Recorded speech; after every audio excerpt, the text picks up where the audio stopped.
চায়নার president Xi Jinping এর সঙ্গে প্রধানমন্ত্রী তারেক রহমানের বৈঠক, ইকোনমিক করিডোরের প্রস্তাব দিয়েছে বেইজিং, জানালেন মাহদি আমিন।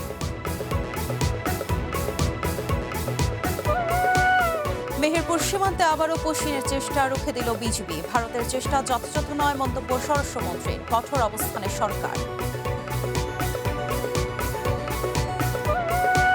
ভেনেজুয়েলায় ভূমিকম্পে নিহতের সংখ্যা বেড়ে অন্তত 235, আহত প্রায় 4,500 মানুষ। শোক জানিয়েছেন প্রধানমন্ত্রী তারেক রহমান। এবং ভাঙনে সরে আসছে সীমান্ত নদী ইছামতি। ভারতের সীমানায় জেগে উঠছে নতুন চর, পাল্টে যাচ্ছে বাংলাদেশের মানচিত্র।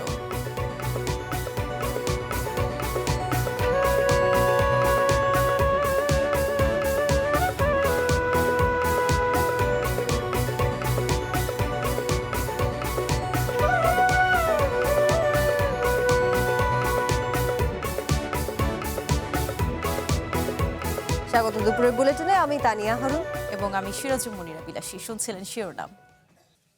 চায়নার প্রেসিডেন্ট শি জিনপিং এর সঙ্গে বৈঠক করেছেন প্রধানমন্ত্রী তারেক রহমান। স্থানীয় সময় শুক্রবার সকাল 10টায় বেইজিং এর গ্রেট হল অফ পিপল অবস্থিত প্রেসিডেন্ট কার্যালয়ে বৈঠক অনুষ্ঠিত হয়। বৈঠকে বাংলাদেশের স্বার্থ সংশ্লিষ্ট বিভিন্ন বিষয়ে তুলে ধরেন প্রধানমন্ত্রী। কৌশলগত সহযোগিতা থেকে শুরু করে বাণিজ্য, বিনিয়োগ ও কর্মসংস্থান সহ দুই দেশের স্বার্থ সংশ্লিষ্ট বিষয়ে আলোচনা করেন তারা। এর আগে সফর সঙ্গীদের সঙ্গে নিয়ে তিয়ানআনমেন স্কোয়ারের চায়নার বীরদের স্মরণে স্মৃতিস্তম্ভে শ্রদ্ধা নিবেদন করেন প্রধানমন্ত্রী।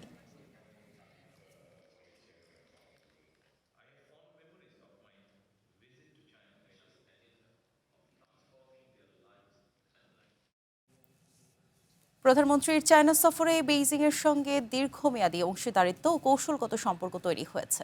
বাংলাদেশ, মিয়ানমার, চায়না ইকোনমিক করিডোরের প্রস্তাব দিয়েছে বেইজিং। সংবাদ সম্মেলনে এসব তথ্য জানান প্রধানমন্ত্রীর কার্যালয়ের মুখপাত্র মাহাদি আমিন। জানান, রোহিঙ্গাদের নিজ দেশে ফেরাতে মিয়ানমারের সঙ্গে আলোচনার উদ্যোগ নিতে আগ্রহী চায়না। এ সময় ব্যবসা বাণিজ্যের ঘাটতি কমাতেও দুই দেশ কাজ করছে বলে জানান প্রধানমন্ত্রীর কার্যালয়ের মুখপাত্র।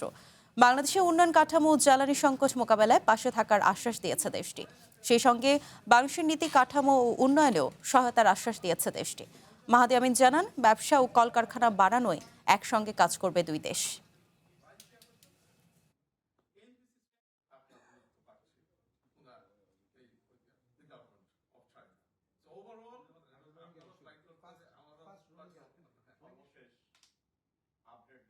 চীনের দিক থেকে বাংলাদেশের ট্রেড কিভাবে বাড়ানো যায়, বাংলাদেশের কিভাবে ফ্যাক্টরি প্রেজেন্স বাড়ানো যায়, এগুলো নিয়ে ওনারা কাজ করবেন।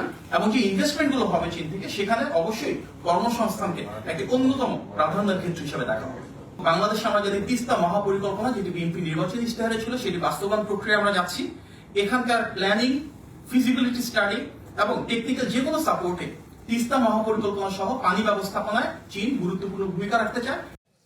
প্রধানমন্ত্রী চায়না সফর নিয়ে জানাতে বেইজিং থেকে এবারে যুক্ত হচ্ছেন সহকর্মী হাবিব রহমান। হাবিব, প্রধানমন্ত্রীর আজ আর কি কর্মসূচি রয়েছে সেটি জানাবেন, সেই সাথে জানাবেন চায়নার প্রেসিডেন্টের সাথে বৈঠক নিয়ে আপনার কাছে কি আর কোনো নতুন তথ্য আছে কিনা। ইতিমধ্যে আমরা জেনেছি বাংলাদেশ, মিয়ানমার এবং চায়নার যেই ইকোনমিক করিডোরের প্রস্তাব দিয়েছে বেইজিং, সেই বিষয়টি ছাড়া আর কি তথ্য আছে?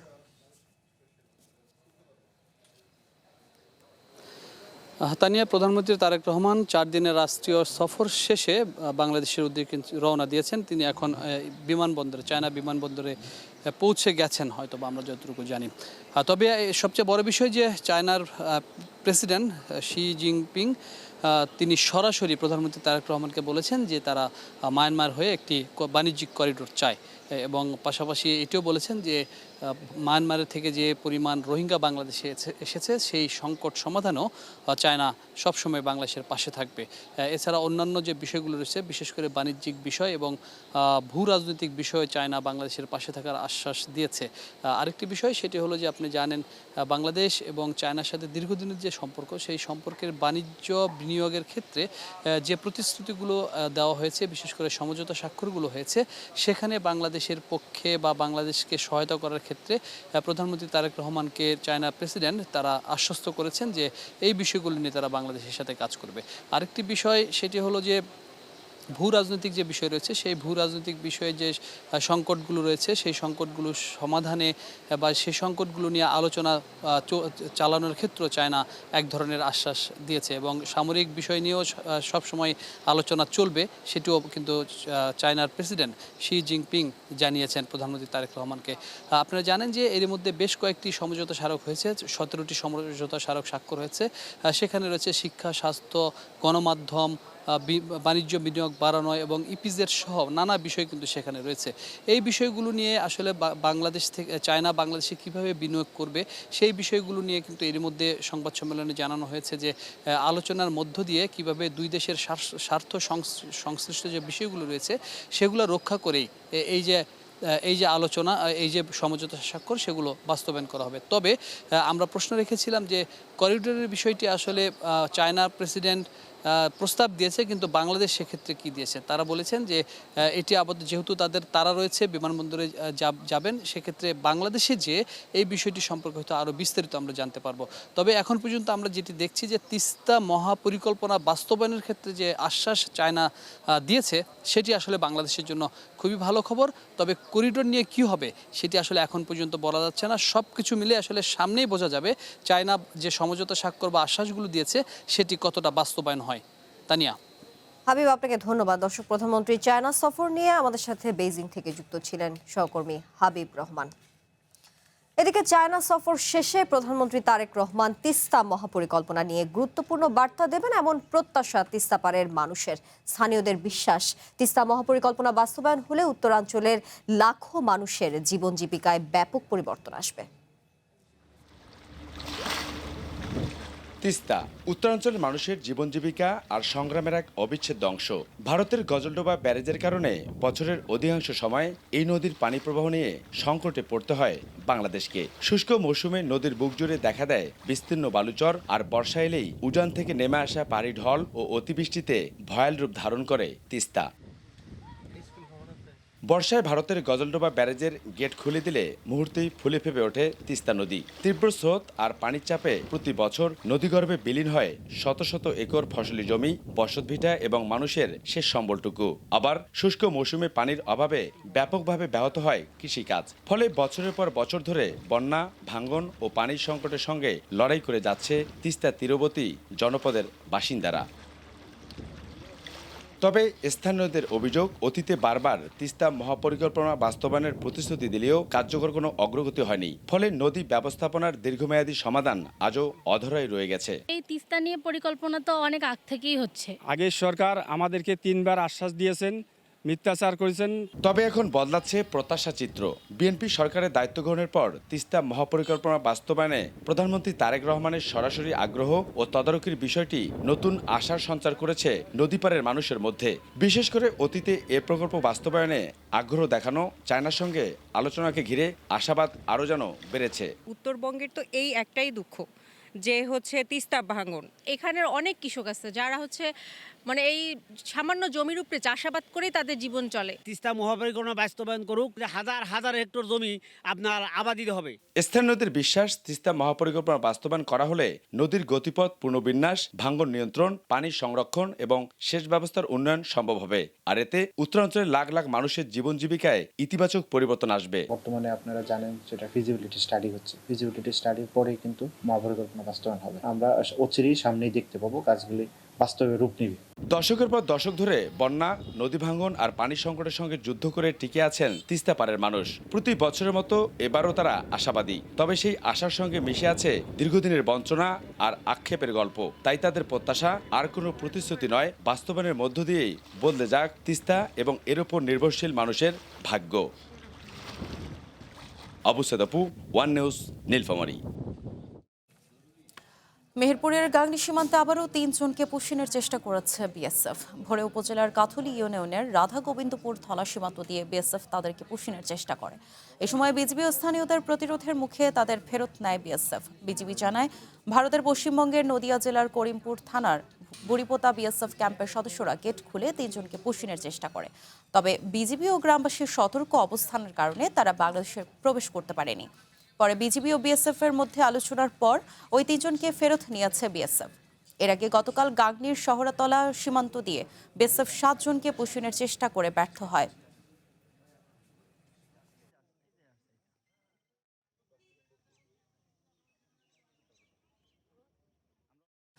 এদিকে ভারতের পুষিনের চেষ্টা যথাযথ নয়, এ নিয়ে কঠোর অবস্থানে সরকার, এমন মন্তব্য করেছেন স্বরাষ্ট্রমন্ত্রী সালাউদ্দিন আহমদ। দুপুরে রাজধানীর ওসমানী স্মৃতি মিলনায়তনে মাদকদ্রব্যের অপব্যবহার ও অবৈধ পাচার বিরোধী বিষয়ক আলোচনা সভায় তিনি আরো বলেন, কোনো বাংলাদেশি ভারতে অবস্থান করলে পররাষ্ট্র মন্ত্রণালয়ের মাধ্যমে তালিকা দিতে পারে, যাচাই বাছাই করে নেওয়া হচ্ছে।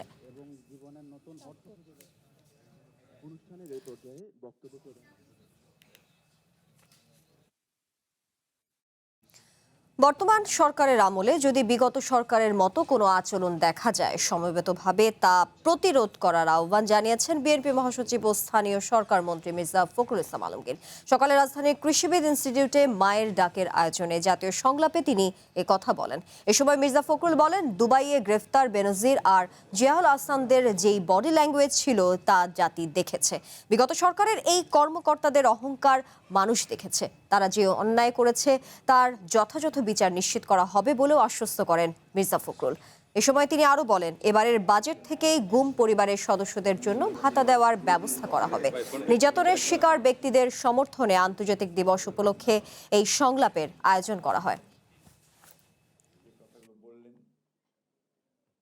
আমরা আর এই গুম হয়ে যাওয়া ঘটনাগুলোর সঙ্গে সম্পৃক্ত হতে চাই না ভবিষ্যতে। এটা তো একটা হিউম্যানিটির বিরুদ্ধে একটা ক্রাইম, মানবতার বিরুদ্ধে একটা অপরাধ।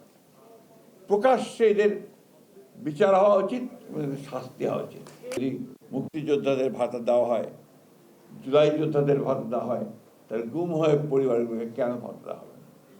অবশ্যই ভাতা দিতে হবে এবং সেটা আমরা এই বাজেটেই তার প্রভিশন রাখার ব্যবস্থা করবো ইনশাআল্লাহ।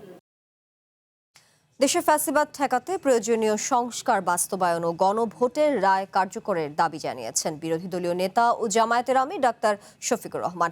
সকালে মগবাজারের জামায়াতের শুরা অধিবেশনে কথা বলেন তিনি। শফিকুর রহমান বলেন, মানুষের প্রত্যাশা ছিল অতীতের শাসন ব্যবস্থার পরিবর্তন হবে, কিন্তু তা হয়নি। একই দিনে অনুষ্ঠিত দুটি ভোটের একটির ফল গ্রহণ করে অন্যটি উপেক্ষা করায় জাতীয় জীবনের সংকট তৈরি হয়েছে। জনগণের দেওয়া রায় বাস্তবায়নের আহ্বান জানিয়ে তিনি বলেন, ভবিষ্যতে কেউ যেন ফ্যাসিবাদী হয়ে উঠতে না পারে, সেজন্য প্রয়োজনীয় সংস্কার অনিবার্য। দেশের ধর্ষণ ও খুন ঠেকাতে সরকার কার্যকরী ব্যবস্থা নিতে পারছে না বলেও অভিযোগ জামায়াতের আমিরের। গুরুত্বপূর্ণ যে জায়গাগুলোর কারণে ফ্যাসিবাদ কায়েম হয়েছিল, সেই সব জায়গায় আগের মতো জায়গায় থেকে গেল। ফ্যাসিবাদ নতুন পুরাতন কিছুই বুঝি না, যেখানেই ফ্যাসিবাদ সেখানেই প্রতিরোধ, সেখানেই প্রতিবাদ ইনশাআল্লাহ। ফ্যাসিবাদের বিরুদ্ধে আমাদের এই লড়াই অব্যাহত থাকবে। কেউ যাতে দুর্দান্ত ফ্যাসিবাদী হয়ে উঠতে না পারে, জনগণের জীবন সম্পদ এবং ইজ্জত নিয়ে যাতে কেউ খেলতে না পারে, তার ওয়ারেন্টির জন্যই এই পরিবর্তন বা সংস্কার অপরিহার্য। সিলেটের হযরত শাহজালাল মাজার উন্নয়ন ও দানের টাকা ব্যবস্থাপনায় স্বচ্ছতা নিশ্চিত করতে একটি কাঠামো নির্ধারণ করা হয়েছে, এমনটি জানিয়েছেন বাণিজ্যমন্ত্রী খন্দকার আব্দুল মুক্তাদির। সকালে সিলেট সার্কিট হাউসে জরুরি সভা শেষে সাংবাদিকদের একথা জানান মন্ত্রী। বাণিজ্যমন্ত্রীর নেতৃত্বে বিভাগীয় ও জেলা প্রশাসন, পুলিশ প্রশাসন, সিলেট সিটি কর্পোরেশন, সিলেট উন্নয়ন কর্তৃপক্ষ এবং দরগাহ মসজিদ মাদ্রাসার প্রতিনিধিদের সমন্বয়ে একটি কমিটি গঠন করা হয়েছে। এই কমিটি আগামী 1 মাসের মধ্যে ভবিষ্যৎ কর্মপন্থা ঠিক করবে। আপাতত এই কমিটি নিয়ম অনুযায়ী দানের টাকা গণনা করবে, পরে তা চলমান ব্যাংক হিসেবে জমা রাখা হবে।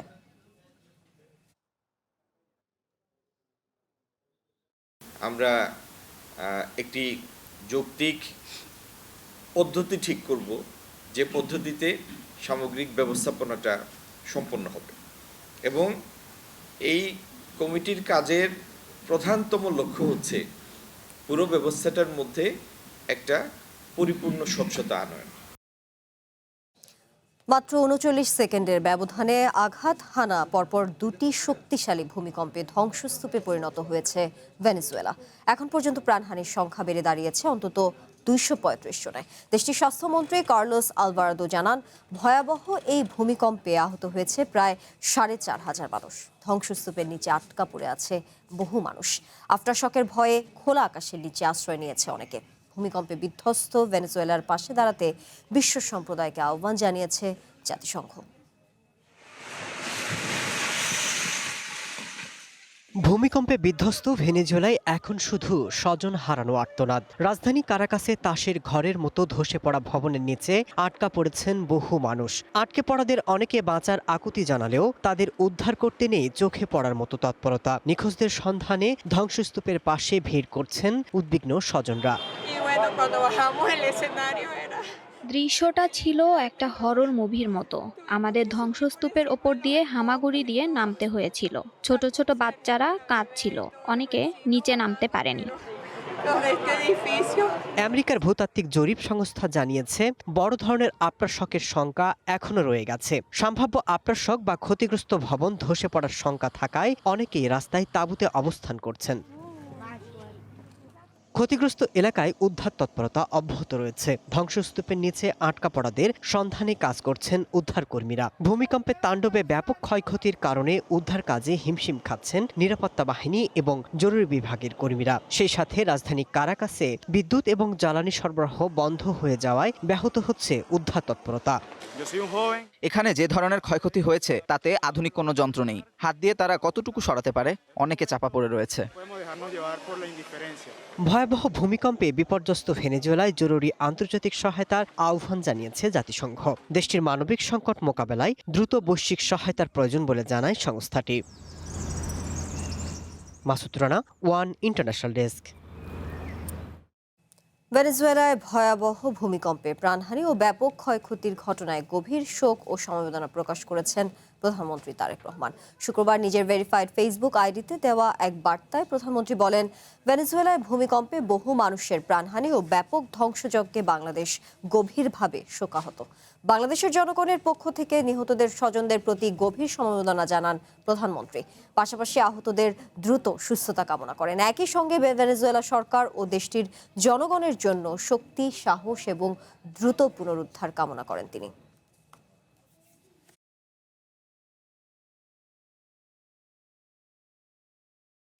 ইছামতির গর্ভে হারিয়ে যাচ্ছে বাংলাদেশের ফসলি জমি, অথচ সেই একই নদীতে ভারতের সীমান্তে জেগে উঠছে নতুন নতুন চর। এমনই হাল সীমান্তের মাঝখান দিয়ে বয়ে যাওয়া ইছামতি নদীর। ভাগ্য পড়ছে এপারের নদী পারের মানুষদের, আর সবুজ জমির হাসি ফুটাচ্ছে ভারতের পারে। ইছামতি নদীর অব্যাহত ভাঙ্গনে রোজই বদলে যাচ্ছে সাতক্ষীরার দেবহাটা উপজেলার মানচিত্র। এ কারণে ছোট হয়ে আসছে বাংলাদেশের সীমানা। সাতক্ষীরার দেবহাটা উপজেলার দক্ষিণ সীমান্ত হারোদ্দহা থেকে কালীগঞ্জের বসন্তপুর পর্যন্ত বয়ে চলেছে ইছামতি নদী। এই নদী বিভক্ত করেছে বাংলাদেশ ও ভারতকে। তবে দীর্ঘদিনের অব্যাহত ভাঙনে এখন বদলে যাচ্ছে দেবহাটার মানচিত্র। দেবহাটা সদর ইউনিয়নের রাজনগর ও চরদেবহাটার মৌজা এখন নদীগর্ভে। একসময় এখানে ঘরবাড়ি আর ফসলি জমি থাকলেও এখন তার কোনো চিহ্ন নেই। বসতভিটা হারিয়ে নিঃস্ব বহু পরিবার। ইছামতির ক্রমাগত ভাঙন এখন উপকূলীয় মানুষের জীবন জীবিকার জন্য বড় হুমকি। তারা তো বসবাস এখানে করতে পারছে না, বাচ্চারা কোথায় যাবো, গরিব কোনো জায়গাই নাই, আমরা কোথায় যাবো? আমরা সরকারের কাছে দাবি আমাদের এই নদী ভাঙন ঠিক করে দিতে।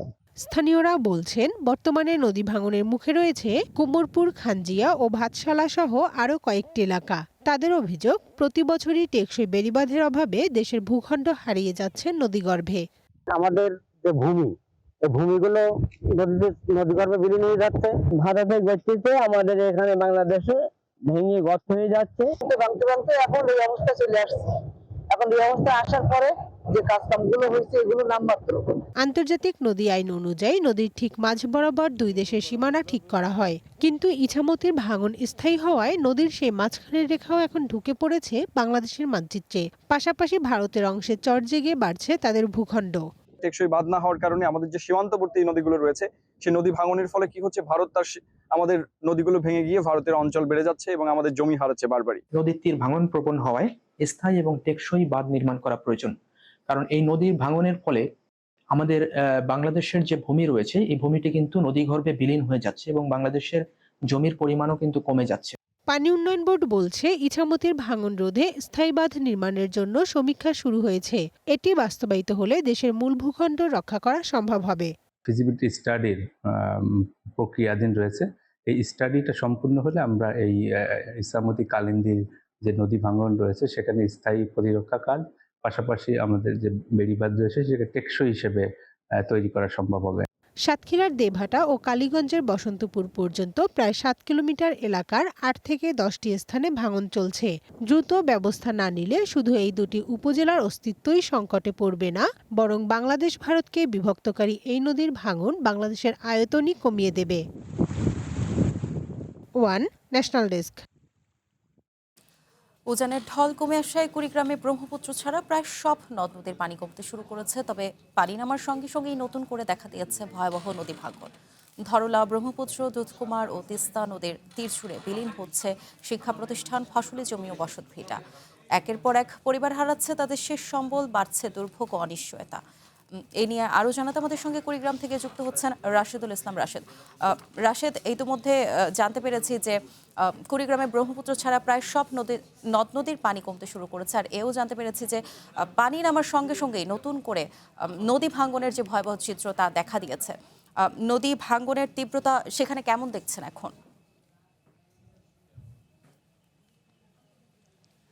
জি বিলাসী, আপনি যেমনটি বলছিলেন যে কুড়িগ্রামের পানি বৃদ্ধি শুধুমাত্র ব্রহ্মপুত্র নদে পানি বৃদ্ধি পাচ্ছে। সকাল থেকে আমরা দেখেছি 14 সেন্টিমিটার পানি বৃদ্ধি পেয়ে এখন 1.03 সেন্টিমিটার নিচ দিয়ে, বিপদসীমার নিচ দিয়ে পানি প্রবাহিত হচ্ছে। এছাড়া পানি কমতে শুরু করেছে বিশেষ করে ধরলা, তিস্তা এবং দুধকুমার নদে। আমি যদি একটু দেখাই যে আমার পিছনের যে জায়গাটা আপনি দেখতে পাচ্ছেন এটি হচ্ছে কুড়িগ্রাম সদর উপজেলার চরযাত্রাপুরের সরকারপাড়া এবং বানিয়াপাড়া দুই যৌথ যে গ্রাম দুটি আছে, সেটি কিন্তু গত 6 মাসে একেবারে নদীগর্ভে বিলীন হয়েছে। সম্প্রতি এই গত কয়েকদিনের যে পানি বৃদ্ধি এবং আবার পুনরায় পানি কমা, এই পানি কমার সাথে সাথে কিন্তু আপনি দেখতে পাচ্ছেন যে কতটা ভয়াবহ এখানকার পরিস্থিতি। ইতিমধ্যে অনেক পরিবার তারা তাদের জমি বসতভিটা হারিয়ে এখন তারা নিঃস্ব, তারা ভূমিহীন হয়েছে। তারা আসলে তাদের এই বসতভিটা এখন পানি গর্ভে ধীরে ধীরে বিলীন হয়ে যাচ্ছে। এখানকার মানুষের কষ্টের কথা আসলে অবর্ণনীয়। আমি যদি একটু বলি, আমি কুড়িগ্রাম পানি উন্নয়ন বোর্ডের সাথে কথা বলেছি, তারা যেটি বলছে যে ভাঙন পরিস্থিতির সাথে এখন পর্যন্ত তারা 36টি ভাঙন কবলিত জায়গায় তারা জিও ব্যাগ ফেলে তারা এই ভাঙন পরিস্থিতি মোকাবেলার চেষ্টা করছে। তবে আমি এই মুহূর্তে কথা বলবো, এখানকার একজন স্থানীয় বাসিন্দা আছে, এখানকার ইউপি সদস্য, আমি তার কাছে শুনতে চাবো যে এখানকার আপনাদের যে কি পরিস্থিতি, এখানকার আপনারা কি কোনো পদক্ষেপ নিয়েছেন কিনা, কর্তৃপক্ষকে জানিয়েছেন কিনা? আমরা এইখানে আজকে দীর্ঘ 2 বছর থাকি, মনে করেন নদী ভাঙন চলছে। আমরা বারবার পানি উন্নয়ন বোর্ড, এখন ইউনো স্যার, ডিসি স্যার, এখানে বিভিন্ন জায়গায় আমরা যাওয়া আসা করছিলাম, যে আবেদন দিছিলাম। 2 সাইডেই কাজ হচ্ছে, কিন্তু আমাদের এই জায়গাটা, এই যাত্রাপুর ইউনিয়নে যে বানিয়াপাড়া, এই জায়গাটা কোনো প্রকার কাজ হচ্ছে না। সেখানে জিও ব্যাগ হালকা পাতলা কিছু দিছিল, গেল বন্যায়, সেটা দিয়ে কিছু কাজ হয়নি। আমাদের দাবি থাকবে যে এতদিন থেকে মনে করেন এই যে আজকে 2 বছর থেকে বাড়ি মনে করেন হাজার হাজার বাড়ি এইখান থেকে বিলীন হয়ে গেছে। তো আসলে এখানকার যে স্থানীয় বাসিন্দা তিনি জানাচ্ছেন আমাদেরকে যে আসলে বারবার বিভিন্ন দাবি এবং মানববন্ধন করার পরও, লিখিত অভিযোগ দেওয়ার পরও কিন্তু এখানকার মানুষ এই ভাঙন প্রতিকার পায়নি, এমনটি তারা অভিযোগ করছেন। তবে আমি একটু বিষয় আপনাকে জানিয়ে রাখি যে আজকের দুপুর 12টার সময় একটি বিশেষ বন্যার পূর্বাভাস দিয়েছে পানি উন্নয়ন কর্তৃপক্ষ। সেখানে বলা হয়েছে আজ থেকে আগামী 2 জুলাইয়ের মধ্যে একটি ভারী থেকে অতি ভারী বৃষ্টিপাত হবে, এতে বন্যা পরিস্থিতি তো আরো অবনতি হবে, এমনটি জানিয়েছেন।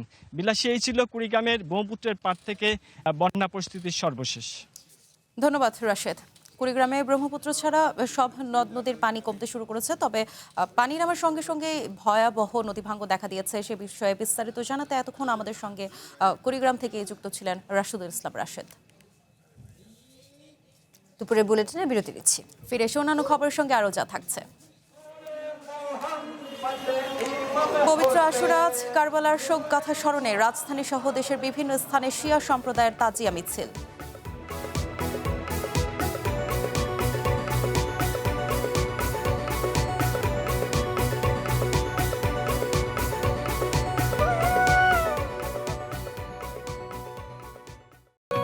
আবারও স্বাগত দুপুরের বুলেটিনে। যাচ্ছি সংবাদে।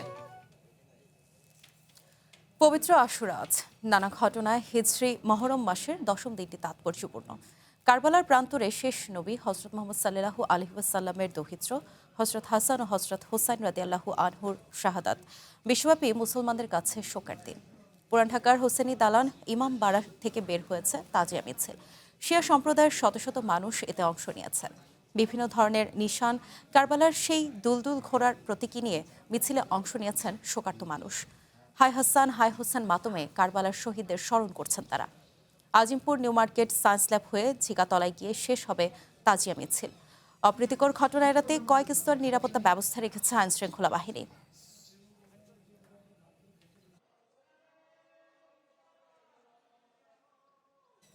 এদিকে পবিত্র আশুরা উপলক্ষে দেশজুড়ে নানা কর্মসূচি পালন করা হয়েছে। চট্টগ্রাম, রাজশাহী ও নীলফামারীতে শোক মজলিস, শোক মিছিল ও শোক র্যালির আয়োজন করা হয়। চট্টগ্রাম নগরীর সদরঘাট শিয়া মসজিদে শোক মজলিস শেষে বের হয়েছে বর্ণাঢ্য শোক মিছিল। নগরীর বিভিন্ন এলাকা থেকে আসা শিয়া সম্প্রদায়ের মানুষ এতে অংশ নেয়। তাদের হাতে ছিল কালো ও বর্ণিল পতাকা। এ সময় কারবালার মর্মান্তিক ঘটনার স্মরণে চলে শোক মাতম। রাজশাহীতে মহরম উদযাপন কমিটি, বিশ্ব বাংলা ফাউন্ডেশন এবং শিয়া ইসনা আশারির উদ্যোগে পৃথক শোক র্যালি ও ধর্মীয় শোক মিছিল পালন করা হয়। এদিকে নীলফামারীর সৈয়দপুরে তাজিয়া মিছিলকে ঘিরে নেওয়া হয়েছে ব্যাপক প্রস্তুতি। শহরের বিভিন্ন সড়কে নির্মাণ করা হয়েছে তোরণ, করা হয়েছে আলোকসজ্জা।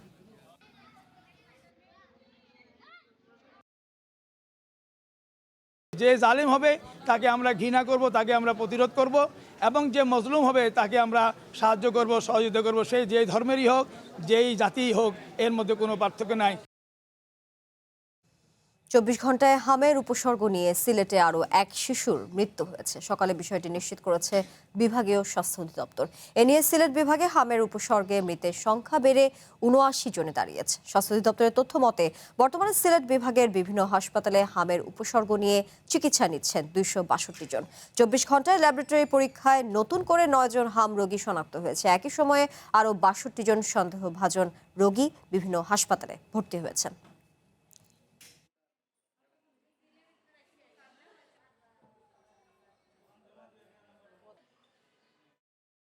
ঢাকা ডেঙ্গি ঝুঁকিতে বিপজ্জনক অবস্থায় রয়েছে বলে জানিয়েছেন স্থানীয় সরকার প্রতিমন্ত্রী মীর শাহে আলম। সকালে রাজধানীর বনানীতে বাসাবাড়ি ও নির্মাণাধীন ভবনে এডিস মশার লার্ভা শনাক্ত অভিযান শেষে তিনি এই মন্তব্য করেন। উত্তর সিটিতে অভিযান চালানোর পর প্রতিমন্ত্রী বলেন, নির্মাণাধীন ভবনগুলোতেই লার্ভার উপস্থিতি সবচেয়ে বেশি। এছাড়া সরকারি কোয়ার্টারগুলোর নাজুক পরিস্থিতির কথাও তুলে ধরেন তিনি। এডিস মশা নিয়ন্ত্রণে পর্যাপ্ত জনবল নেই বলে স্বীকার করেন তিনি। বলেন, শুধু সিটি কর্পোরেশনের একার পক্ষে এডিস মশা নিয়ন্ত্রণ করা সম্ভব নয়। এজন্য নাগরিকদেরও নিজ নিজ বাসাবাড়ি ও আশপাশ পরিষ্কার রাখতে হবে। অভিযানে নির্মাণাধীন একটি ভবনে ডেঙ্গির লার্ভা পাওয়ায় মালিককে 50,000 টাকা জরিমানা করা হয়।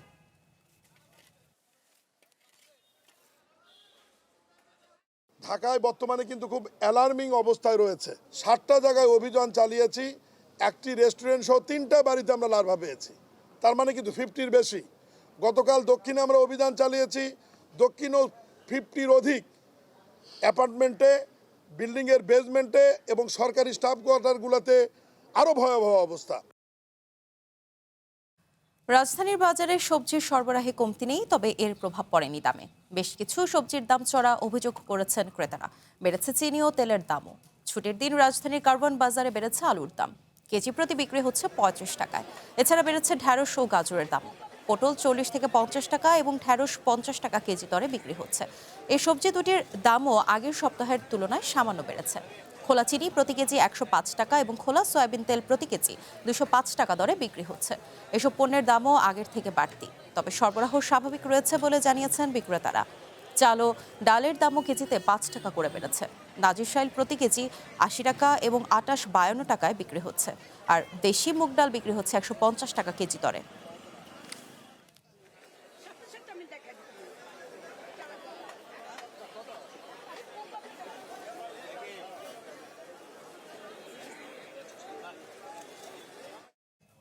দুপুরের বুলেটিনের এই পর্যায়ে নিচ্ছে আরেকটি বিরতি। ফিরে এসে আরও থাকছে।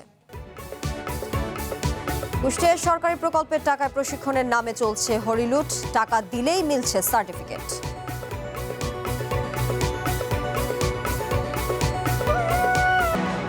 আবারও স্বাগত দুপুরের বুলেটিনে। যাচ্ছি সংবাদে।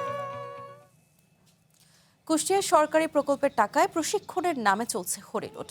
সিন্ডিকেট করে প্রশিক্ষকরাই হাতিয়ে নিচ্ছে লাখ লাখ টাকা। প্রশিক্ষণার্থীদের নামে অর্থ বরাদ্দ দেওয়ার কথা থাকলেও উল্টো তাদের কাছ থেকেই নেওয়া হচ্ছে টাকা, আর টাকা দিলেই মিলছে সার্টিফিকেট। এই দৃশ্য কুষ্টিয়া সরকারি টেকনিক্যাল স্কুল ও কলেজের। সেখানে দেখা যাচ্ছে শিক্ষার্থীদের কাছ থেকে অনৈতিক সুবিধা আদায় করছে শিক্ষক তুষার হোসেন ও অফিস সহকারী নাইম ইসলাম। ছাত্রদের দেখাচ্ছেন পরীক্ষায় ফেল করানোর ভয়। চোখ রাঙিয়ে এভাবেই এক একজনের কাছ থেকে ৩,০৫০ টাকা করে তোলা হচ্ছে। এমন সব অনিয়ম ও দুর্নীতির অভিযোগ উঠেছে খোদ প্রশিক্ষণ দেওয়া প্রতিষ্ঠান কুষ্টিয়া সরকারি টেকনিক্যাল স্কুল ও কলেজের কিছু শিক্ষক ও অফিস সহকারীর বিরুদ্ধে।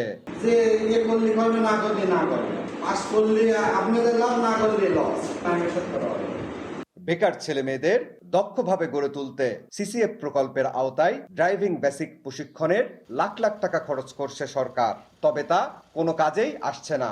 সিন্ডিকেট করে হরিলুট হচ্ছে বরাদ্দের টাকা, আর টাকা দিলেই করানো হচ্ছে পাস, মিলছে সার্টিফিকেটও। বিআরটিতে পরীক্ষার আগে যখন পরীক্ষা দিব, এই পরীক্ষায় পাস করতে চাইলে তোমরা ৩,০৫০ টাকা করে দাও। আমাদের যদি টাকা দিই তাহলে পাস করায়, আর না হলে আর পাস করায় না। একজন যদি ফেল করে তো অন্যদের টাকাও নাকি আটকে যাবে, এই জন্য হচ্ছে টাকা নেওয়া মূলত। সাইনবোর্ডে বিনামূল্যে কারিগরি প্রশিক্ষণের কথা লেখা থাকে, কিন্তু এই প্রতিষ্ঠানে টাকা ছাড়া হয় না কোনো কাজ। ফলে বাধ্য হয়ে প্রশিক্ষণে অংশ নেওয়া শিক্ষার্থীদের দিতে হয় টাকা, আর ছাত্ররা অভিযোগ করে এ অনিয়মের সাথে সরাসরি জড়িত প্রতিষ্ঠানটির শিক্ষক তুষার হোসেন, অফিস সহকারী নাইম ইসলাম সহ কয়েকজন শিক্ষক। যেখানে 200 টাকা লাগে সেখানে 400 টাকা নেয়, যেখানে 500 টাকা লাগে সেখানে 1000 টাকা নেয়। আমরা যদি বাধা দিতে যাই তাহলে তখন বলে যে তোমরা যদি এরকম টাকা যদি না দাও, তোমাদের সরকার থেকে যে ফান্ড আসে এই ফান্ডের টাকা তোমাদেরকে দিব না। রিয়াজ স্যার আমাদের অনেক দেখায়, ভয়ভীতি দেখায় যে তোমরা কিছু বললে সমস্যা হবে বা মারধর করব। এসব দুর্নীতি ও অনিয়মের প্রমাণ মিললেও বিষয়টি অস্বীকার করছেন অভিযুক্তরা। আমি তো বুঝতেই পারছি না যে কিসের টাকা নিছি, কি হয়েছে, কি আমি তো কোনো কিছু জানি না। না এটা সঠিক হুমকি না, যাতে একটু চাপে থাকে এবং কোর্সটা ভালোভাবে সম্পন্ন করে, এইটাই আমাদের উদ্দেশ্য। অনিয়মের সাথে জড়িতদের বিরুদ্ধে তদন্ত করে ব্যবস্থা নেওয়ার কথা জানান প্রতিষ্ঠানটির অধ্যক্ষ। কঠোর পদক্ষেপ নেব, যদি এটা বাস্তব সত্য হয় তাহলে এর তো কোনো ইয়ে নাই, অবশ্যই নেব। আমাদের এখানে প্রজেক্ট সম্পূর্ণ ফ্রি, এখানে কোনো টাকা নেওয়া হয় না। শুধু আশ্বাস নয়, সরকারি এ প্রকল্পে অনিয়মের সাথে জড়িতদের বিরুদ্ধে দ্রুত ব্যবস্থা নেওয়ার দাবি ভুক্তভোগীদের। Sonia Jim, One News, Kushtia. যুব সমাজের স্বপ্নের প্রকল্প এখন যেন শিয়াল আর সাপের অভয়ারণ্য। প্রায় ৭০ কোটি টাকা ব্যয়ে নির্মাণাধীন মাগুরার IT training and incubation centre প্রকল্পটি স্থানীয়দের কাছে এখন পরিচিত ফক্স পার্ক নামে। ১.৫ বছরে কাজ শেষ হওয়ার কথা থাকলেও ৮ বছর পেরিয়ে গেছে। ঠিকাদারি জটিলতা আর প্রশাসনিক ধীর গতিতে অনিশ্চয়তায় পড়েছে এই প্রকল্প। তরুণদের তথ্য প্রযুক্তিতে দক্ষ করে তোলা এবং নতুন উদ্যোক্তা তৈরির লক্ষ্য নিয়ে ২০১৭ সালে অনুমোদন পায় IT training and incubation centre প্রকল্প। ২০১৮ সালে কাজ শুরু করে ঠিকাদারি প্রতিষ্ঠান। ২০১৯ সালে কাজ শেষ হওয়ার কথা থাকলেও দফায় দফায় সময় বাড়িয়ে এখন মেয়াদ নির্ধারণ করা হয়েছে ২০২৬ সালের জুন পর্যন্ত। তবে স্থানীয়দের দাবি এটি এখন আর আইটি পার্ক নয়, বরং ফক্স পার্ক নামেই পরিচিত। আইসিটি পার্ক তো নাই, এখানে ফক্স পার্ক হয়ে গেছে। এই এলাকার লোকজন আমার দোকানে এসে টিটকারি মারে, ফক্স পার্ক, কারণ শিয়াল যেখানে সেখান থেকে দৌড় মারে। আসরের আজান হলে ওরা সবাই একত্রে ডাকাডাকি করে। বিশেষ করে যারা ফ্রিল্যান্সি বা কম্পিউটার নিয়ে কাজ করে তারা এখানে কাজ করে তাদের বেকারত্ব মুক্ত পেতে পারত। আমাদের এখানে অনেক শিক্ষিত বেকার যুবক ছেলেপেলে অনেকেই এইটা না হওয়াতে অনেকে মাদকের প্রতি ঝুঁকে যাচ্ছে। আমরা আশাবাদী ছিলাম আইটি পার্কটা আমাদের জন্য একটা আকাঙ্ক্ষার জায়গা হবে। হচ্ছে আইটি পার্কটা আছে, এটা সবসময় অফ থাকে, এখান থেকে আমরা কোনো সুবিধা পাচ্ছি না। এটা যদি চালু থাকতো আমরা এর মাধ্যমে অনেক ধরনের জ্ঞান দক্ষতা অর্জন করতে পারতাম। এটা ঠিক যেরকম অবস্থায় তৈরি হয়ে আসছে বিগত ৬ বছর ধরে ওইরকম অবস্থাতেই আছে, কোনো উন্নত আমরা দেখতে পাচ্ছি না। দেশের ৮টি আইটি সেন্টারের মধ্যে ৭টির কাজ ইতিমধ্যে শেষ হয়েছে, কিন্তু প্রায় ৭০ কোটি টাকার মাগুরার প্রকল্পটির কাজ শেষ হয়েছে মাত্র ৬৪%। তবে প্রকল্প পরিচালকের দাবি আগামী অর্থ বছরেই কাজ সম্পন্ন করা হবে। হবে। এটা 64% কাজ সম্পন্ন হয়েছে। হ্যাঁ, 30 জুনের মধ্যে আমাদের প্রজেক্ট শেষ করতে, এখানে এই অল্প সময়ের মধ্যে এটা এই মুহূর্তে করা সম্ভব না। আমরা এই বিষয়টা মাননীয় মন্ত্রী মহোদয়, আমাদের উপদেষ্টা মহোদয়ের কাছে উপস্থাপন করেছি। ওনারা বলেছে যে আমাদের তো 8টা সাইট নিয়ে একটা প্রজেক্ট, 8টা সাইটের মধ্যে 7টা আমাদের কমপ্লিট হয়ে গেছে, ওগুলো হস্তান্তর নিচ্ছি। এটা ওনারা হয়তোবা এই বছরের এই জুলাই থেকে এটা নতুন একটা প্ল্যান বাইর করে কাজটা করে ফেলবেন ওনারা। দীর্ঘ 8 বছরের অপেক্ষার অবসান ঘটিয়ে দ্রুত প্রকল্পের কাজ শেষ করে তরুণদের জন্য এটি চালুর দাবি মাগুরাবাসীর।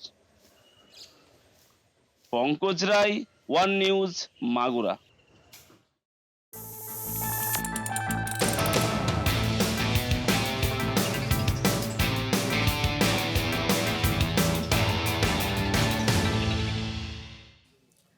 প্রতিষ্ঠার 3 দশকেও বিনিয়োগকারীদের আস্থা অর্জনে ব্যর্থ চট্টগ্রাম স্টক এক্সচেঞ্জ সিএসসি। ঢাকার সঙ্গে লেনদেনে ব্যাপক তফাৎ সহ নানা সীমাবদ্ধতায় ঢুকছে দেশের সম্ভাবনাময় দ্বিতীয় এই পুঁজিবাজার। অবশ্য নতুন অনুমোদন পাওয়া কমোডিটি এক্সচেঞ্জ চালু হলে এর চেহারাই পাল্টে যাবে বলে মত সংশ্লিষ্টদের। 1995 সালে যাত্রা শুরুর প্রায় 18 বছর পর ডিমিউচুয়ালাইজেশনের মাধ্যমে স্বতন্ত্র স্টক এক্সচেঞ্জ হিসেবে প্রতিষ্ঠা পায় সিএসসি। সক্ষমতা বাড়াতে অটোমেশন চালুসহ নেওয়া হয় নানা উদ্যোগ, কিন্তু দীর্ঘ 3 দশকেও বিনিয়োগকারীদের আস্থা অর্জন করতে পারেনি দেশের দ্বিতীয় এই পুঁজিবাজার। পরিসংখ্যান বলছে ঢাকা পুঁজিবাজারে দিনে যেখানে গড়ের লেনদেন প্রায় 1000 কোটি টাকা, সেখানে সিএসসিতে পুরো সপ্তাহ মিলে তার অর্ধেকেরও কম লেনদেন হয়। সিএসসির সবশেষ 5 কর্মদিবসে লেনদেন মাত্র 361 কোটি টাকা। এর মধ্যে 100 কোটি টাকার কাছাকাছি লেনদেন ছিল মাত্র 2 দিন। ঢাকায় যদি 800-1000 কোটি টাকা টার্নওভার হয়, চিটাং হয় মাত্র 40 কোটি থেকে 50 কোটি। তাহলে বিনিয়োগকারীরা কিন্তু চিটাংয়ের প্রতি আস্থা হারাই ফেলছে। অনেকগুলো কোম্পানি আছে ঢাকা স্টক এক্সচেঞ্জে লিস্টিং, বাট চিটাংয়ে এখনো হয় নাই। 15 বছরে আমি চিটাং স্টক এক্সচেঞ্জের কোনো ভালো কিছু রেপুটেশন আমার কাছে চোখে পড়ে নাই। যেহেতু নতুন সরকার আসছে, ভবিষ্যতে চট্টগ্রাম স্টক এক্সচেঞ্জ স্ট্রং হবে। ঢাকার তুলনায় চিটাংয়ের অবস্থা খুব দৈন্যদশা বা খারাপ বললে চলে। এজন্য তারল্য সংকটকে দায়ী করে সিএসসির এই পরিচালক বলছেন, প্রস্তাবিত কমিউনিটি এক্সচেঞ্জ চালু হলে এই সংকট থাকবে না। আমাদের এখানে চট্টগ্রামে ট্রেড কম হওয়ার পেছনে কারণ হচ্ছে লিকুইডিটি ক্রাইসিস। চট্টগ্রামে শেয়ারের যোগান কম। ইকুইটি মার্কেটে আমাদের যখন এই অবস্থা, তখন আমরা অন্যান্য পথ খোঁজা শুরু করেছি। আমরা দীর্ঘদিন থেকে কমোডিটি এক্সচেঞ্জ প্রতিষ্ঠা করার জন্য চট্টগ্রামে কাজ করে আসছি। খুব অচিরেই আমরা কমোডিটি এক্সচেঞ্জের কাজ শুরু করতে যাব। তখন ইনশাআল্লাহ আমি এই কথা বলতে পারি যে চট্টগ্রাম স্টক চেঞ্জ তখন অনেক বেশি ভাইব্রেন্ট হবে। চট্টগ্রাম স্টক এক্সচেঞ্জের বর্তমান মূলধন প্রায় $84 বিলিয়ন। নতুন কমোডিটি প্রোডাক্ট যুক্ত হলে মূলধন বাড়ার সাথে সাথে বিনিয়োগকারীদের আস্থাও বাড়বে বলে মনে করেন সংশ্লিষ্টরা। Shahnaz Riton, one news, Chittagong. দুপুরে বুলেটিনে আবারও বিরতি নিচ্ছি, ফিরে এসে আরও যা থাকছে। বিশ্বকাপে হাই ভোল্টেজ ম্যাচে মুখোমুখি হচ্ছে সাবেক 2 বিশ্ব চ্যাম্পিয়ন স্পেন ও উরুগুয়ে। নরওয়ের বিপক্ষে মাঠে নামবে ফ্রান্স।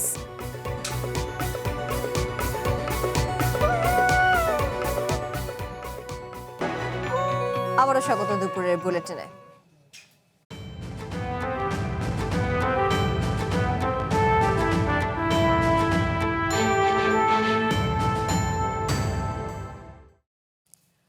ওয়াশিংটনে চলমান লেবানন ও ইসরায়েলের মধ্যকার সমঝোতা বৈঠক গড়িয়েছে 4র্থ দিনে। 3য় দিন শেষে কোনো সিদ্ধান্তে পৌঁছাতে না পারায় শুক্রবার ওয়াশিংটনে আবারও আলোচনায় বসতে রাজি হয় দুপক্ষ। তবে আলোচনার সঙ্গে সংশ্লিষ্ট একটি সূত্র জানায়, বৈঠকের প্রথম 2 দিন আলোচনা কঠিন হলেও বৃহস্পতিবার কিছুটা অগ্রগতি হয়েছে। দক্ষিণ লেবানন থেকে ইসরায়েলি সেনা আংশিক প্রত্যাহারের বিষয়ে এখনও কোনো সমঝোতা হয়নি। ফলে আমেরিকার মধ্যস্থতায় চলা ইসরায়েল লেবানন আলোচনার সময় আরও একদিন বাড়িয়ে 4র্থ দিনে গড়িয়েছে। টাইমস অব ইসরায়েল জানায়, শুক্রবার ওয়াশিংটনে আবারও বৈঠকে বসবে 2 পক্ষ। আলোচনার সঙ্গে সংশ্লিষ্ট একটি সূত্র জানিয়েছে, বৈঠকের প্রথম 2 দিন আলোচনা কঠিন হলেও বৃহস্পতিবার কিছুটা অগ্রগতি হয়েছে। ইসরায়েলের দূতাবাসের এক মুখপাত্র জানান, বৃহস্পতিবার 5ম দফার 3য় দিনের আলোচনা শেষ হলেও কোনো চুক্তি হয়নি। তবে উভয় পক্ষ শুক্রবার আলোচনা চালিয়ে যেতে রাজি হয়েছে। যদিও 5ম দফার বৈঠকে একটি কাঠামোগত চুক্তি স্বাক্ষরিত হবে এমন প্রত্যাশা ছিল আমেরিকার। সেই চুক্তির আওতায় দক্ষিণ লেবাননের কয়েকটি এলাকা থেকে ইসরায়েলি সেনা আংশিকভাবে সরিয়ে নেওয়া হবে, মোতায়েন করা হবে লেবাননের সেনাবাহিনী। বৈঠকে যেসব এলাকার এই দায়িত্ব হস্তান্তরের পরিকল্পনা রয়েছে সেগুলোকে পাইলট জোন হিসেবে অভিহিত করা হয়েছে। তবে ইসরায়েলের একটি সূত্র জানায় এটি পুরোপুরি সেনা প্রত্যাহার নয়, কারণ আইডিএফ দক্ষিণ লেবাননে তাদের 6 মাইল গভীর বাফার জোন বজায় রাখবে। তারা শুধু সেই এলাকাগুলো ছাড়বে যেখানে হিজবুল্লাহর অবকাঠামো ইতিমধ্যেই ধ্বংস করা হয়েছে। ইসরায়েলের দাবি, হিজবুল্লাহর সীমান্তবর্তী অনেক গ্রাম ব্যবহার করে তাদের উপর হামলার পরিকল্পনা করত এবং কার্যকর হামলা চালাত।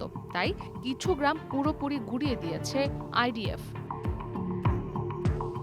এদিকে আলোচনার পঞ্চম দফায় অংশ নিতে গিয়ে ইসরায়েল ও লেবানন উভয় পক্ষই গত সপ্তাহে ইরানের সঙ্গে আমেরিকার করা সমঝোতা নিয়ে ওয়াশিংটনের ওপর ক্ষুব্ধ ছিল, কারণ ওই সমঝোতায় লেবাননের যুদ্ধবিরতির বিষয়টিও অন্তর্ভুক্ত ছিল। লেবাননের দাবি, ওই সমঝোতার স্মারক তাদের সরাসরি আলোচনার একটি গুরুত্বপূর্ণ ভিত্তিকে দুর্বল করে দেয়। এ কারণে ইসরায়েল আলোচনায় কঠোর অবস্থান নেয় এবং খুব সীমিত এলাকা থেকে সেনা সরাতে রাজি হয়। অন্যদিকে লেবাননও আরও বড় পরিসরে সেনা প্রত্যাহারের প্রস্তাব দেয়। ইসরাত মুক্তি, ওয়ান ইন্টারন্যাশনাল ডেস্ক। হরমুজ প্রণালীতে একটি বাণিজ্যিক জাহাজে ড্রোন হামলা হয়েছে। এই হামলার জন্য ইরানকে দায়ী করেছে ওয়াশিংটন। আমেরিকার মেরিটাইম কর্তৃপক্ষ জানিয়েছে হামলায় কার্গো জাহাজটির এক পাশ ক্ষতিগ্রস্ত হলেও কোনো হতাহতের ঘটনা ঘটেনি বলে জানিয়েছে ওয়াশিংটন। তবে এই ঘটনার পর পারস্য উপসাগরে আটকে পড়া 11,000-এরও বেশি নাবিককে নিরাপদে সরিয়ে নেওয়ার বিশেষ অভিযান স্থগিত করেছে আন্তর্জাতিক মেরিটাইম অর্গানাইজেশন IMO। সংস্থাটি বলছে নাবিকদের শতভাগ নিরাপত্তা নিশ্চিত করতেই এই সিদ্ধান্ত। এদিকে তেহরান এই হামলার দায় স্বীকার করেনি, তবে তারা হুঁশিয়ারি দিয়েছে নির্ধারিত রুটের বাইরে কোনো জাহাজ চললে তার নিরাপত্তার দায় নেবে না ইরান। তেল উত্তোলনের কোটা বাড়ানো না হলে খনিজ তেল রপ্তানিকারক দেশগুলোর সংগঠন ওপেক ছাড়ার ইঙ্গিত দিয়েছে ইরাক। রয়টার্স জানিয়েছে, ইরান যুদ্ধের কারণে হরমুজ প্রণালী বন্ধ থাকায় তীব্র আর্থিক সংকটে পড়েছে ওপেকের দ্বিতীয় বৃহত্তম এ উৎপাদক দেশ। অবশ্য ইরাকের তেল মন্ত্রণালয় জানিয়েছে, ওপেক ছাড়ার খবরটি সরকারের আনুষ্ঠানিক অবস্থান নয়। তবে নতুন প্রধানমন্ত্রী আলী আল জাইদি দেশের অর্থনীতি পুনর্গঠনে তেল উৎপাদন বাড়াতে চান। বর্তমানে প্রতিদিন প্রায় 44 লাখ ব্যারেল কোটা থাকলেও যুদ্ধ পরিস্থিতিতে প্রকৃত উৎপাদন অনেক কম। আর তাই আগামী কয়েক বছরে দৈনিক উৎপাদন 70 লাখ ব্যারেলে নেয়ার লক্ষ্য বাগদাদের। দীর্ঘ সুস্থ জীবনের আসল রহস্যটা কি? চিরন্তন এই প্রশ্নের উত্তর এবার হয়তো মিলতে যাচ্ছে ব্রাজিলের 3 বোনের কাছে। লেভিতা, জোরাইদে আর জুলিনা, এই 3 বোনের সম্মিলিত বয়স এখন 316 বছর। এই মাসে গিনেস বুক বিশ্বের সবচেয়ে বয়স্ক জীবিত 3 বোনের পরিবার হিসেবে স্বীকৃতি দিয়েছে তাদের। শতবর্ষী এই বোনদের দীর্ঘায়ুর রহস্য জানতে ডিএনএ গবেষণা শুরু করেছেন বিজ্ঞানীরা। 1 শতাব্দী পার করে আসা 3টি জীবন, অথচ ক্লান্তি ছুঁতে পারেনি এতটুকুও। 109 বছরের লেভিতা, 104 বছর বয়সী জোরাইদে আর 103 বছরের জুলিনা এখন পৃথিবীর সবচেয়ে দীর্ঘজীবী 3 বোন তারা। তবে গিনেস সার্টিফিকেটের চেয়েও বিজ্ঞানীদের বেশি আকর্ষণ করেছে তাদের সতেজ থাকার রহস্য। ডিএনএ পরীক্ষার মাধ্যমে আমরা মানুষের শরীরে প্রতিরক্ষামূলক জিন খুঁজছি। একটি পরিবারের যখন একাধিক শতবর্ষী মানুষ থাকেন, তখন গবেষণার নিখুঁত ফল পাওয়ার সম্ভাবনা অনেক বেড়ে যায়। বিজ্ঞান যেখানে জিনের খোঁজ করছে, এই 3 বোনের কাছে জীবনের সমীকরণ সেখানে খুব সহজ। 104 বছর বয়সেও আয়নার সামনে দাঁড়িয়ে ঠোঁটে লিপস্টিক মাখতে ভোলেন না সেজ বোন জোরাইদে। 5 সন্তানের জননী এই নারী পেশা জীবনে ছিলেন একজন নার্স। সুস্থ জীবনের জন্য তিনি কৃতিত্ব দেন মায়ের হাতের পুষ্টিকর খাবারকে। আমরা নদীতে সাঁতার কাটতাম, খেলা করতাম, নদী থেকে মাছ আর কাঁকড়া ধরে এনে একদম তাজা রান্না করতাম। 103 বছরের মেজ বোন জুলিনাও এখনো পরিপাটি। সংসারী এই নারী বড় করেছেন 6 সন্তানকে। এখনো ব্যাগ থেকে চিরুনি বের করে নিজেই চুল আঁচড়ান, রান্না করেন নিজের পছন্দের মাছ। ফ্রিজ ছাড়া সেই পুরনো দিনের একদম তাজা খাবার খাওয়ার গল্প তার স্মৃতিতে এখনো অমলিন। সবচেয়ে বড় বোন 109 বছর বয়সী লেভিতার পায়ে এখনো শোভা পায় নিজের হাতে বোনা উলের মোজা। টেলিভিশন নেটওয়ার্কে কাজ করা এই প্রবীণ মানুষটির নিজের জীবন নিয়ে কোনো আফসোস নেই। বিজ্ঞানীরা হয়তো দীর্ঘায়ুর ওষুধ খুঁজতেই এই ডিএনএ পরীক্ষা করছেন। তাদের লক্ষ্য কমপক্ষে 500 জন শতবর্ষী মানুষের রক্ত পরীক্ষা করা। তবে ল্যাবের পরীক্ষার বাইরেও শত বছর ধরে টিকে থাকা 3 বোনের এই অটুট বন্ধন, প্রতিদিনের খুনসুটি আর অমলিন হাসিই যেন তাদের বেঁচে থাকার আসল রসদ। সুলাইমান সবুজ, ওয়ান ইন্টারন্যাশনাল ডেস্ক।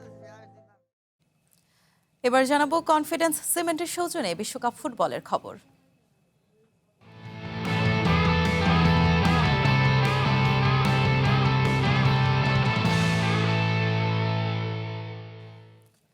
গ্রুপ সেরার লড়াইয়ে এবার মুখোমুখি হচ্ছে ফ্রান্স ও নরওয়ে। গ্রুপ আই এর হাই ভোল্টেজ এই ম্যাচটি অনুষ্ঠিত হবে আগামীকাল বাংলাদেশ সময় ভোর 6টায়। 2টি করে ম্যাচ জিতে ইতিমধ্যেই নকআউট নিশ্চিত করে ফেলেছে দুই দলই। গোল ব্যবধানে এগিয়ে থাকায় ড্র করলে গ্রুপ চ্যাম্পিয়ন হয়ে যাবে ফ্রান্স। অন্যদিকে নরওয়ের সামনে একটাই সমীকরণ, জয় চাই যে কোনো মূল্যে। এবারের বিশ্বকাপে অন্যতম ফেভারিট কিলিয়ান এমবাপ্পের ফ্রান্স সেনেগালকে 3-1 ও ইরাককে 3-0 গোলে হারিয়ে দুর্দান্ত ফর্মে দলটি। আক্রমণ ভাগে উঠছেন কিলিয়ান এমবাপ্পেও। তবে নরওয়ে মোটেও সহজ প্রতিপক্ষ নয়। দীর্ঘ 28 বছর পর বিশ্বকাপে ফিরে নিজেদের শক্তিমত্তার পরিচয় দিচ্ছে। আর্লিং হল্যান্ড, মার্টিন ওডেগার্ড আর আলেকজান্ডার সোরলোথদের নিয়ে গড়া আক্রমণ ভাগ ফরাসি রক্ষণ ভাগকে কঠিন পরীক্ষায় ফেলতে পারে। ম্যাচটির মূল আকর্ষণ হবে এমবাপ্পে বনাম হল্যান্ডের লড়াই। আধুনিক ফুটবলের দুই সেরা গোল মেশিনের মুখোমুখি লড়াই দেখার অপেক্ষায় এখন গোটা ফুটবল বিশ্ব। এ গ্রেড ক্লিংকারের কনফিডেন্স সিমেন্ট, বাংলাদেশের হৃদয় জুড়ে। বিশ্বকাপে এইচ গ্রুপে হাই ভোল্টেজ ম্যাচে মুখোমুখি হচ্ছে দুই সাবেক বিশ্ব চ্যাম্পিয়ন স্পেন ও উরুগুয়ে। এই ম্যাচ জিতলেই স্পেন গ্রুপ চ্যাম্পিয়ন হিসেবে পৌঁছে যাবে নকআউটে। অন্যদিকে এই ম্যাচে হারলে নকআউটের পথ কঠিন হয়ে যেতে পারে উরুগুয়ের। মেক্সিকোতে ম্যাচ শুরু হবে রাত 1টায়। বর্তমানে 4 পয়েন্ট নিয়ে গ্রুপের শীর্ষে রয়েছে স্পেন। তারা প্রথম ম্যাচে কেপ ভার্দের সঙ্গে 0-0 ড্র করলেও দ্বিতীয় ম্যাচে সৌদি আরবকে 4-0 গোলে উড়িয়ে দিয়ে আত্মবিশ্বাস ফিরে পেয়েছে। অন্যদিকে উরুগুয়ে এখনও প্রথম জয়ের অপেক্ষায়। প্রথম ম্যাচে সৌদি আরবের সঙ্গে 1-1 ড্র করার পর কেপ ভার্দের বিপক্ষেও 2-2 গোলে ড্র করেছে তারা। ফলে শেষ ম্যাচে জয় না পেলে নকআউটের পথ কঠিন হয়ে যেতে পারে। স্পেনের পেদ্রি, গাভি, মার্টিন সুবিমেন্দি এবং ফাবিয়ান রুইজ, লামিনে ইয়ামাল ও নিকো উইলিয়ামস প্রতিপক্ষের জন্য বড় হুমকি। অন্যদিকে ডারউইন নুনিয়াস ও দানি ভিভিয়ান বিপদে ফেলতে পারে স্পেনকে। বিশ্বকাপ মানেই অঘটনের মঞ্চ, আর সেই তালিকায় এবার যোগ হলো আরও একটি নতুন অধ্যায়। ফুটবলের পরাশক্তি জার্মানিকে হারিয়ে 20 বছর পর বিশ্বকাপের নকআউট পর্বে জায়গা করে নিয়েছে ইকুয়েডর। 2 দশক আগে যে জার্মানির মাটিতে শেষবার নকআউট খেলেছিল তারা, এবার তাদেরকেই হারিয়ে নকআউট পর্ব নিশ্চিত করল ডার্ক হর্সরা। ইকুয়েডর নামটা ছোট, তবে বিশ্বকাপে তারা করে দেখিয়েছে বিশাল কিছু। গ্রুপ ফেভারিট সাবেক বিশ্ব চ্যাম্পিয়ন জার্মানিকে হারিয়ে 20 বছর পর বিশ্বকাপের নকআউট পর্ব নিশ্চিত করল দক্ষিণ আমেরিকার দেশটি। কাকতালীয়ভাবে জার্মানির মাটিতে 2 দশক আগের বিশ্বকাপে শেষবারের মতো নকআউট পর্ব খেলেছিল ইকুয়েডরিয়ানরা। নিউ জার্সিতে শেষ বাঁশি বাজার সাথে সাথেই ইতিহাসের সাক্ষী হয়ে যায় গোটা দেশটি। টিভি স্ক্রিনে দেখা যায় কেউ হাঁটু করে বসে সৃষ্টিকর্তাকে জানাচ্ছেন ধন্যবাদ, কেউ সতীর্থকে জড়িয়ে ধরে করছেন উদযাপন, আবার কেউ গ্যালারিতে গিয়ে কাছের মানুষদের সঙ্গে মেতেছেন উৎসবে। এসব খণ্ড খণ্ড চিত্রই মিলিয়ে তৈরি হয়েছে এক ইতিহাস, যে ইতিহাসের নির্মাতা ইকুয়েডর আর শিকার জার্মানি। তবে ম্যাচের শুরুতে মাত্র 2 মিনিটেই এগিয়ে যায় জার্মানি। লিরয় সানের গোলে লিড নেয় নাগেলসম্যানের শিষ্যরা, তবে সেই লিড বেশিক্ষণ ধরে রাখা যায়নি। ম্যাচের 9 মিনিটেই নিলসনের গোলে সমতায় ফেরে ইকুয়েডর। আক্রমণ পাল্টা আক্রমণে শেষ পর্যন্ত 1-1 গোলের সমতায় শেষ হয় প্রথমার্ধের খেলা। বিরতি থেকে ফিরে গোল শোধের নেশায় মরিয়া হয়ে ওঠে জার্মানি, তবে বারংবার তাদের আটকে যেতে হয় ইকুয়েডরের রক্ষণে এসে। উল্টো ম্যাচের 77 মিনিটে গঞ্জালো প্লাটার গোলে ব্যবধান বাড়ায় ইকুয়েডর। ম্যাচের শেষ দিকে এসে আক্রমণের ধার বাড়ায় জার্মানি, তবে এতে করে আর কোনো কাজ হয়নি। শেষ পর্যন্ত 2-1 গোলের জয় নিয়ে 20 বছর পর বিশ্বকাপের নকআউট পর্ব নিশ্চিত করে দক্ষিণ আমেরিকার দেশটি।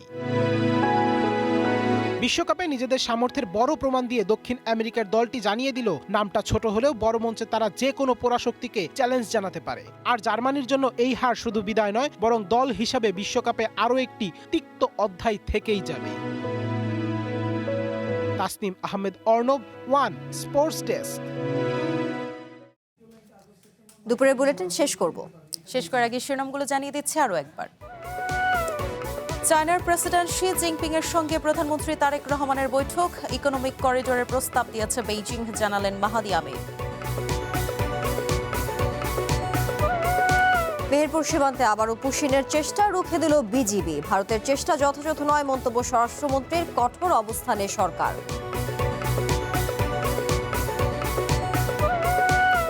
ভেনেজুয়েলায় ভূমিকম্পে নিহতের সংখ্যা বেড়ে অন্তত 235, আহত প্রায় 4,500 মানুষ, শোক জানিয়েছেন প্রধানমন্ত্রী তারেক রহমান। এবং ভাঙনে সরে আসছে সীমান্ত নদী ইছামতি। ভারতের সীমানায় জেগে উঠছে নতুন জ্বর, পাল্টে যাচ্ছে বাংলাদেশের মানচিত্র।